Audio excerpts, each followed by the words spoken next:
বলে দিয়েছিলেন যেন আমি এখানে এসে বলি। তিনি যখন ফেসবুকে সবার ভিডিও দেখে তখন আমার মা অনেক আবেগ আপ্লুত হয়ে যায় এবং বলে, তুই কি পারবি না ওখানে গিয়ে কিছু বলতে?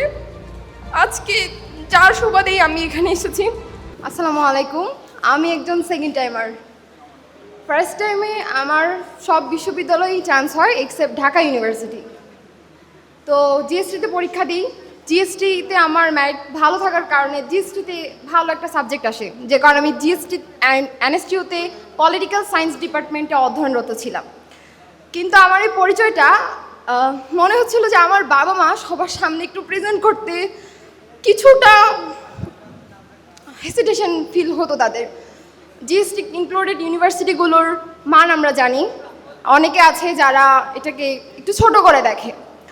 বাট এই জিনিসটা আমার কাছে খুব খারাপ লাগতো। আমি নিজেকে পরিচয় দিই দ্বিতীয়বারের মতো পাবলিকান হিসেবে, নট সেকেন্ড টাইমার। পুরো অ্যাডমিশন জার্নি জুড়ে আমার সাথে ছিল আমার বাবা মা। আমার বাবা মার অবদান বলে শেষ করা যাবে না। সেকেন্ড টাইম দেওয়ার পিছনেও ছিল আমার বাবা। তারা বলেছিলেন যে আমি পারবো। আমার বাবার ইচ্ছা ছিল আমি রাজশাহী ইউনিভার্সিটিতে পড়াশোনা করি। এখন আমি রাজশাহী ইউনিভার্সিটির সমাজকর্ম বিভাগে অধ্যয়নরত আছি। তো একটা জিনিস বলতে চাই যে এতটা সাপোর্টিভ যদি কোনো প্যারেন্টস থেকে থাকে, আমি আমার বাবা মাকে দেখেছি যে তারা নিরলস পরিশ্রম করে আমার সাথে থেকেছে সবসময়।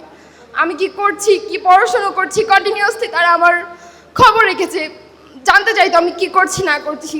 আমার মা চেয়েছিলেন আমি এখানে এসে স্পিচ দেই। আমার মা বলে দিয়েছিলেন যেন আমি এখানে এসে বলি। তিনি যখন ফেসবুকে সবার ভিডিও দেখে তখন আমার মা অনেক আবেগ আপ্লুত হয়ে যায় এবং বলে, তুই কি পারবি না ওখানে গিয়ে কিছু বলতে? আজকে যার সুবাদেই আমি এখানে এসেছি। তো আমি জাস্ট একটা কথাই বলবো যে আমার অ্যাডমিশন জার্নি জুড়েই পুরোটা আমার বাবা মা। আমার বাবা মার জন্য আজকে আমি এখানে দাঁড়াতে পেরেছি, রাবিয়ান হিসেবে আমার পরিচয় সবার সামনে প্রেজেন্ট করতে পেরেছি। এটা আমার কাছে কতটা বড় পাওয়া সেটা আসলে আমি ভাষায় প্রকাশ করতে পারবো না যে আমি কতটা হ্যাপি এবং আমার বাবা মা কতটা হ্যাপি। এখন আমি দেখছি আমার বাবা মা আমার এই পরিচয়টাকে এতটা ভালোভাবে সবার সামনে প্রেজেন্ট করে যেটা বলার বাইরে। ফার্স্ট টাইমে যখন আমি নোয়াখালী বিজ্ঞান ও প্রযুক্তি বিশ্ববিদ্যালয়ে পলিটিক্যাল সায়েন্সে ছিলাম, ব্যাপারটা এমন না যে আমার বাবা মা আমাকে ফোর্স করেছে সেকেন্ড টাইম দেওয়ার জন্য। তারা সবসময় বলেছে যে তুমি সেকেন্ড টাইম দাও, তোমার আরও বেটার কিছু আসবে। সেই সুবাদেই আমি সেকেন্ড টাইম দিয়েছিলাম, না হলে সেকেন্ড টাইম দেওয়ার ইচ্ছাটা মূলত আমার ছিল না। আমার বাবা বলতেন যে আমি চাই তুমি রাজশাহী বিশ্ববিদ্যালয়ে পড়াশোনা করো, কারণ আমার ফ্যামিলির বেশিরভাগ আমার চাচা এবং আমার ভাইয়েরা সবাই রাজশাহী ইউনিভার্সিটি থেকে পড়াশোনা করেছে। তো সেই জায়গা থেকে সবাই চাইতো আমি রাজশাহী ইউনিভার্সিটিতে পড়াশোনা করি। আর আমি শুধু এইটুকু বলবো যে আমার অ্যাডমিশন জার্নি অ্যাডমিশন জার্নির নামটা নিলেই সর্বপ্রথম আসে আমার বাবা মা।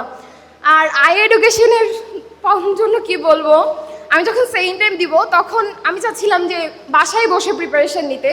তখন আই এডুকেশনের থেকে বেস্ট কোনো প্ল্যাটফর্ম আমার দেখা ছিল না। মহসিন ভাইয়ার ওয়াচ করে যেই পড়াশোনা আমাদেরকে করাতেন, ইংলিশ যে গ্রামার বোঝাতেন, ভাইয়ার ট্রিক্সটা খুব জোস ছিল।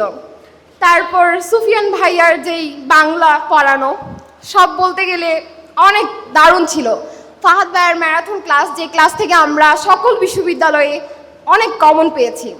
সেকেন্ড টাইম পরীক্ষা দিয়ে আমি জাহাঙ্গীরনগর, রাজশাহী বিশ্ববিদ্যালয় এবং চট্টগ্রাম বিশ্ববিদ্যালয়ে আলহামদুলিল্লাহ ভালো ম্যারিট অর্জন করি এবং আমার বাবার পছন্দের ইউনিভার্সিটি রাজশাহী ইউনিভার্সিটি, সেই কারণে আজকে আমি রাজশাহী ইউনিভার্সিটিতে ভর্তি হয়েছি।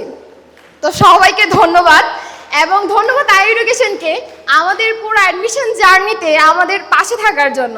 সবাইকে ধন্যবাদ। আসসালামু আলাইকুম।